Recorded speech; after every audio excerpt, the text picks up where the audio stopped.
যখন আওয়ামী লীগ নিষিদ্ধ করার কথা বলে সেটির বিপক্ষে যে বিএনপির যে অবস্থান, সেটির জন্য তাদেরকে ধন্যবাদ জানাই।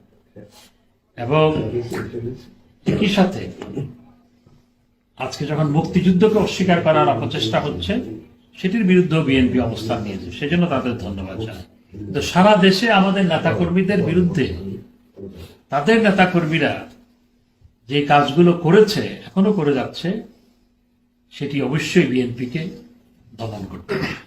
এটি কখনো কাম্য নয়। আমি বিভিন্ন মিডিয়ার সাক্ষাৎকারে আমাকে অনেকে জিজ্ঞেস করেছে যে আপনারা কি প্রয়োজন হলে, বিএনপি যদি বলে আপনারা যদি প্রয়োজন হলে গণতন্ত্রের জন্য একসাথে কাজ করবেন কিনা। রাজনীতিতে শেষ কথা বলতে কোনো কিছু নয়।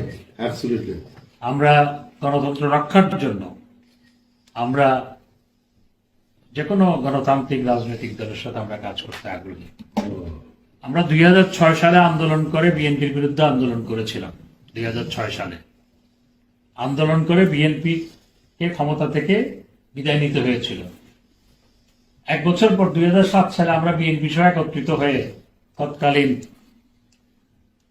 যে অস্বাভাবিক সরকার, আজকের মতো তখন আরেকটা সরকার ছিল, সেই সরকারের বিরুদ্ধে বিএনপি সহ একযোগে আন্দোলন করেছিল ঐক্যবদ্ধভাবে। সুতরাং আমাদের দেশে সেই উদাহরণ আছে।